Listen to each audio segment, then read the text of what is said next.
Hello दोस्तों, नमस्कार। स्वागत है आप सभी का मेरे YouTube चैनल स्टडी आर्ट ज्ञान बाई कुशवाहा सर में।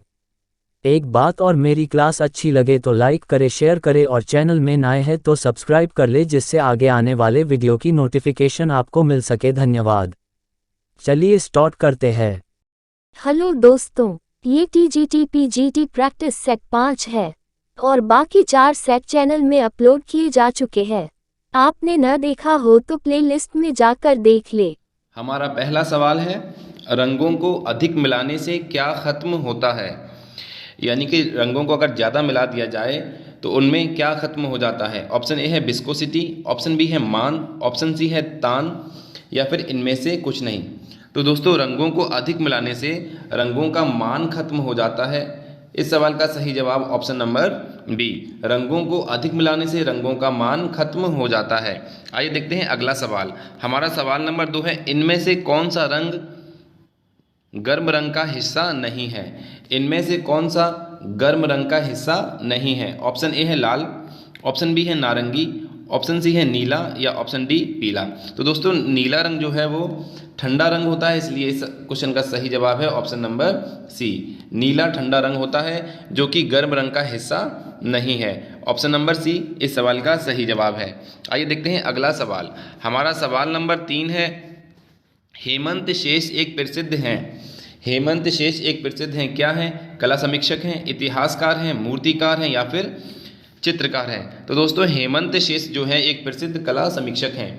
इस सवाल का सही जवाब है ऑप्शन नंबर ए, हेमंत शेष एक प्रसिद्ध कला समीक्षक हैं। आइए देखते हैं अगला सवाल। हमारा सवाल नंबर 4 है, जोगीमारा गुफा कहाँ स्थित है। जोगीमारा गुफा कहाँ स्थित है। तो जोगीमारा गुफा छत्तीसगढ़ राज्य में स्थित है। इस सवाल का सही जवाब है ऑप्शन नंबर बी, जोगीमारा गुफा छत्तीसगढ़ राज्य में स्थित है। आइए देखते हैं अगला सवाल। सवाल नंबर 5 है, प्रभाववाद का जनक किसे कहा जाता है। प्रभाववाद का जनक किसे कहा जाता है। ऑप्शन ए है एडवर्ड माने, ऑप्शन बी है पाल गौगा, ऑप्शन सी है विंसेंट वॉन गॉग, या ऑप्शन डी क्लाड मोने। तो प्रभाववाद के जनक के रूप में एडवर्ड माने को जाना जाता है। इस सवाल का सही जवाब है ऑप्शन नंबर ए, एडवर्ड माने प्रभाववाद के जनक के रूप में जाने जाते हैं। आइए देखते हैं अगला सवाल। तो हमारा सवाल नंबर 6 है, बंगाल शैली के चित्रकारों ने किस तकनीक का प्रयोग किया। बंगाल शैली के चित्रकारों ने किस तकनीक का प्रयोग किया। ऑप्शन ए है तेल, ऑप्शन बी है टेम्परा, ऑप्शन सी है वॉश, या फिर ऑप्शन डी पेस्टल। तो बंगाल के जो शैली के जो चित्रकार थे उनकी जो तकनीकी थी वो वॉश पद्धति थी। तो इस सवाल का सही जवाब है ऑप्शन नंबर सी। आइए देखते हैं अगला सवाल। तो हमारा सवाल नंबर 7 है, सांथाल महिला किस चित्रकार की चित्रकृति है। यानी कि सांथाल महिला नाम का जो चित्र है वो किस चित्रकार ने बनाया है। ऑप्शन ए है राजा रवि वर्मा, ऑप्शन बी है रियामनी रॉय, ऑप्शन सी है SH रजा, या ऑप्शन डी छितेंद्र नाथ मजूमदार। तो दोस्तों, सांथाल महिला जो चित्र है इसको बनाने वाले चित्रकार थे यामिनी रंजन रॉय, यानी कि यामिनी रॉय। इस सवाल का सही जवाब है option number B, Yamini Roy के द्वारा बनाया गया चित्र है संथाल महिला। आइए देखते हैं अगला सवाल। हमारा सवाल नंबर 8 है, दरबारी कांगड़ा किसकी द्वारा लिखी गई पुस्तक है। यानी कि दरबारी कांगड़ा जो पुस्तक है ये किसके द्वारा लिखी गई पुस्तक है। ऑप्शन ए है जॉन मार्शल, ऑप्शन बी है रवि शंकर रावल, ऑप्शन सी है नंदलाल बोस, या फिर ऑप्शन डी प्रफुल्ल जोशी। तो दोस्तों, दरबारी कांगड़ा नाम की जो प्रसिद्ध पुस्तक है इसको प्रफुल्ल चंद जोशी के द्वारा लिखा गया है। इस सवाल का सही जवाब है ऑप्शन नंबर डी, दरबारी कांगड़ा पुस्तक को प्रफुल्ल चंद जोशी ने लिखा है। आइए देखते हैं अगला सवाल। हमारा सवाल नंबर 9 है, उद्दांत के सिद्धांत का प्रतिपादन किसने किया था। उद्दांत के सिद्धांत का प्रतिपादन किसने किया था। ऑप्शन ए है लोजाइनस, ऑप्शन बी है अरस्तु, ऑप्शन सी है रस्किन, या ऑप्शन डी प्लूटो। तो दोस्तों, लोजाइनस जो है वो उद्दांत के सिद्धांत के प्रतिपादक थे। इस सवाल का सही जवाब है ऑप्शन नंबर ए, लोजाइनस के द्वारा उद्दांत का सिद्धांत का प्रतिपादन किया गया था। आइए चलते हैं अगले सवाल पर। तो हमारा सवाल नंबर 10 है, कला कल्पना की अभिव्यक्ति है, ये कथन किसका है। कला कल्पना की अभिव्यक्ति है, ये कथन किसका है। ऑप्शन ए है अरस्तु का, ऑप्शन बी है शैली का, ऑप्शन सी है प्लूटो का, या ऑप्शन डी बामगार्टन का। तो दोस्तों कला कल्पना की अभिव्यक्ति है, ये कथन जो है वो शैली का है। इस सवाल का सही जवाब है ऑप्शन नंबर बी, शैली का कथन है, कला कल्पना की अभिव्यक्ति है। आइए चलते हैं अगले सवाल पर। हमारा सवाल नंबर 11 है, डीपी राय चौधरी द्वारा चित्रित दुर्गा पूजा यात्रा किस रंग का उत्कृष्ट चित्र है? यानी कि दुर्गा पूजा यात्रा का जो चित्र डीपी राय चौधरी ने बनाया है वो किस रंग में बनाया है? तो ऑप्शन ए है एक्रिलिक, ऑप्शन बी है जल रंग, ऑप्शन सी है तेल रंग, या फिर ऑप्शन डी वॉश रंग। तो दोस्तों डीपी राय चौधरी द्वारा जो चित्र बनाया गया है दुर्गा पूजा यात्रा, ये तेल रंग की पद्धति में बनाया गया है। इस सवाल का सही जवाब है ऑप्शन नंबर सी, तेल रंग से चित्रित किया गया है दुर्गा पूजा यात्रा। आइए चलते हैं अगले सवाल पर। तो हमारा सवाल नंबर 12 है, किस साम्राज्य ने एलोरा गुफा कला को विकसित किया? किस साम्राज्य ने एलोरा गुफा कला को विकसित किया? ऑप्शन ए है चालुक्य काल, ऑप्शन बी है राष्ट्रकूट, ऑप्शन सी है विजयनगर, या फिर चोल काल। तो दोस्तों एलोरा गुफा कला को विकसित करने वाले जो साम्राज्य था वो था राष्ट्रकूट, इसलिए इस क्वेश्चन का सही जवाब है ऑप्शन नंबर बी, राष्ट्रकूट साम्राज्य के द्वारा एलोरा गुफा की कला को विकसित किया गया था। आइए चलते हैं अगले सवाल पर।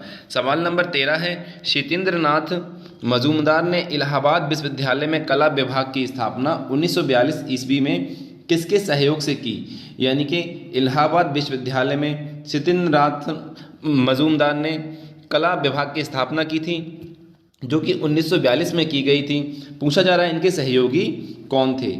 ऑप्शन ए है राय कृष्णदास, ऑप्शन बी है जय स्वामीनाथन, ऑप्शन सी है अशोक वाजपेयी, या ऑप्शन डी अमरनाथ झा। तो दोस्तों शीतेंद्रनाथ मजूमदार ने जो इलाहाबाद विश्वविद्यालय में कला विभाग की स्थापना की थी वो अमरनाथ झा के सहयोग से की थी। इस सवाल का सही जवाब है ऑप्शन नंबर डी। आइए चलते हैं अगले सवाल पर। तो हमारा सवाल नंबर 14 है, एन.एस. बेंद्रे को किस वर्ष आर्ट सोसाइटी ऑफ इंडिया की पटेल ट्रॉफी प्रदान की गई थी? एन.एस. बेंद्रे को किस वर्ष आर्ट सोसाइटी ऑफ इंडिया की पटेल ट्रॉफी प्रदान की गई थी? ऑप्शन ए है 1948, ऑप्शन बी है 1946, ऑप्शन सी है 1955, या ऑप्शन डी 1933। तो दोस्तों एन.एस. बेंद्रे को जो आर्ट सोसाइटी ऑफ इंडिया की पटेल ट्रॉफी प्रदान की गई थी वो 1946 में 1946 में प्रदान की गई थी। इस सवाल का सही जवाब है option number B, N S. Bendre को पटेल ट्रॉफी प्रदान की गई थी 1946 में। आइए चलते हैं अगले सवाल पर। हमारा सवाल नंबर 15 है, बांकीपुर में लिथोग्राफी प्रेस की स्थापना किसने की? बांकीपुर में लिथोग्राफी प्रेस की स्थापना किसने की? ऑप्शन ए है ईश्वरी प्रसाद ने, ऑप्शन बी है सेवक राम ने, ऑप्शन सी है हुलास लाल ने, या फिर ऑप्शन डी झुम्मक लाल ने। तो दोस्तों बांकीपुर पश्चिम बंगाल में जो लिथोग्राफी प्रेस की स्थापना की गई थी वो हुलास लाल के द्वारा की गई थी। इस सवाल का सही जवाब है ऑप्शन नंबर सी। आइए चलते हैं अगले सवाल पर। हमारा सवाल नंबर 16 है, कंपनी शैली के चित्र भिखारियों का चित्रकार कौन है? कंपनी शैली का जो चित्र है भिखारियों उसका चित्रकार कौन है? ऑप्शन ए है झुम्मक लाल, ऑप्शन बी है केहर सिंह, ऑप्शन सी है गोपाल चंद्र, या फिर ऑप्शन डी लाल चंद्र। तो कंपनी शैली का जो चित्र था भिखारियों इसके चित्रकार थे केहर सिंह, इसलिए इस सवाल का सही जवाब है option number B, Kehar Singh के द्वारा भिखारी नामक चित्र का चित्रकारी की गई थी, जो कि कंपनी शैली के चित्रकार थे। आइए चलते हैं अगले सवाल पर। सवाल नंबर 17 है, जोगीमारा के चित्रों का विषय क्या है? यानी कि छत्तीसगढ़ में स्थित जो जोगीमारा गुफा है उनमें जो चित्र हैं उनका विषय क्या है? ऑप्शन ए है जैन धर्म, ऑप्शन बी है शैव धर्म, या ऑप्शन सी है बौद्ध धर्म, या फिर ऑप्शन डी प्रकृति। तो इस सवाल का सही जवाब है ऑप्शन नंबर ए, जैन धर्म से संबंधित है जोगीमारा की गुफाएं। आइए चलते हैं अगले सवाल पर। हमारा सवाल नंबर 18 है, चित्र पक्षी दूत, भिक्षुणी और भिखारी, ये चित्रों के नाम है, पक्षी दूत है, भिक्षुणी है और भिखारी है, को किसने चित्रित किया है? चित्र के नाम है पक्षी दूत, भिक्षुणी और भिखारी, इन चित्रों को किसने चित्रित किया है? ऑप्शन ए है नंदलाल बोस, ऑप्शन बी है राजा रवि वर्मा, ऑप्शन सी है असित कुमार हालदार, या ऑप्शन डी छितेंद्रनाथ मजूमदार। तो दोस्तों चित्र जो पक्षीदूत है, भिक्षुणी है, भिखारी है, इनको राजा रवि वर्मा के द्वारा चित्रित किया गया था। इस सवाल का सही जवाब है option number B. Raja Ravi Varma के द्वारा चित्रित किए गए चित्र हैं पक्षीदूत, भिक्षुणी और भिखारी। आइए चलते हैं अगले सवाल पर। हमारा सवाल नंबर 19 है, मिर्ज़ापुर क्षेत्र की किन पहाड़ियों पर प्रागैतिहासिक कालीन गुफा चित्र बने हुए हैं? मिर्ज़ापुर क्षेत्र की किन पहाड़ियों पर प्रागैतिहासिक कालीन गुफा चित्र बने हुए हैं? ऑप्शन ए है श्यामला पहाड़ी, ऑप्शन बी है कावरा पहाड़ी, ऑप्शन सी है पहाड़गढ़ी पहाड़ी या फिर ऑप्शन डी कैमूर पहाड़ी। तो मिर्ज़ापुर में जो विंध्याचल पहाड़ियों का एक पार्ट है कैमूर पहाड़ी, उस पर बने हुए हैं प्रागैतिहासिक चित्र। तो इस सवाल का सही जवाब है ऑप्शन नंबर डी, कैमूर पहाड़ियों पर। आइए चलते हैं अगले सवाल पर। हमारा सवाल नंबर 20 है, बिजूका चित्र श्रृंखला किससे संबंधित है? यानी बिजूका चित्र श्रृंखला को किसने बनाया है? ऑप्शन ए है बीसी सान्याल, ऑप्शन बी है हेमराज, ऑप्शन सी है राजेंद्र प्रसाद या फिर ऑप्शन डी अवधेश मिश्र। तो दोस्तों बिजूका चित्र श्रृंखला जो बनाई गई थी वो अवधेश मिश्र के द्वारा बनाई गई थी। इस सवाल का सही जवाब है ऑप्शन नंबर डी, अवधेश मिश्र के द्वारा चित्रित की गई है बिजूका चित्र श्रृंखला।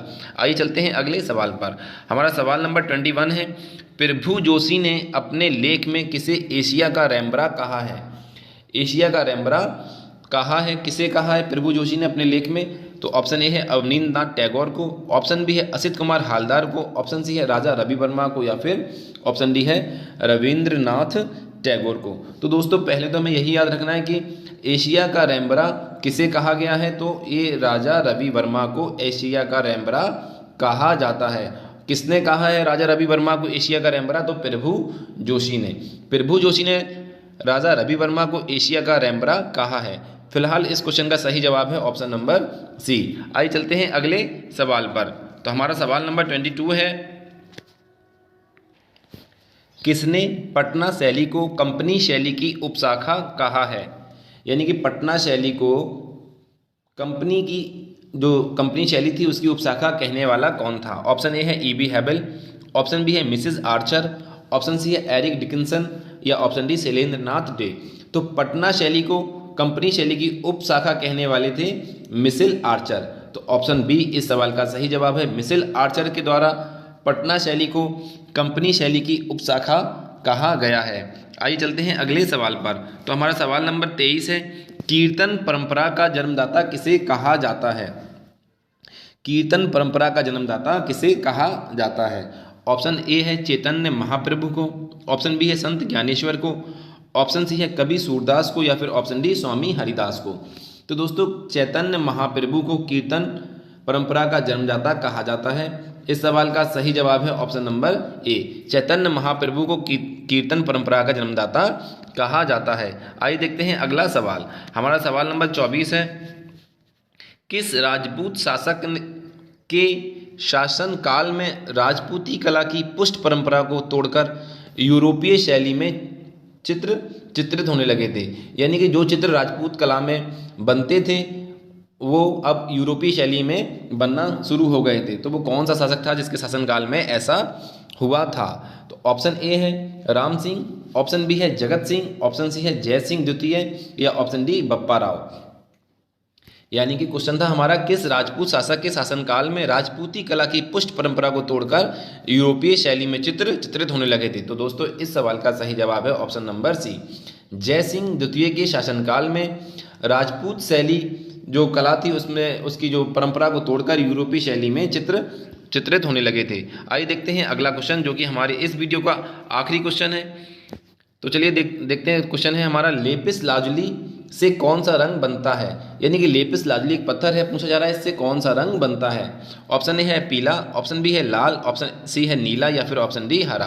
तो दोस्तों लेपिस लाजुली से नीले रंग का निर्माण किया जाता है। इस सवाल का सही जवाब है ऑप्शन नंबर सी। तो दोस्तों ये थे हमारे इस वीडियो के 25 महत्वपूर्ण प्रश्न। तो दोस्तों आपको ये वीडियो कैसा लगा कमेंट करके हमें ज़रूर बताएं और प्लीज़ वीडियो को लाइक करें, वीडियो को ज़्यादा से ज़्यादा अपने दोस्तों को शेयर करें। अगर चैनल पर नए हो तो चैनल को सब्सक्राइब करें। पूरा वीडियो देखने के लिए आपका बहुत बहुत धन्यवाद दोस्तों। Thank you very much. जय हिंद, जय भारत दोस्तों।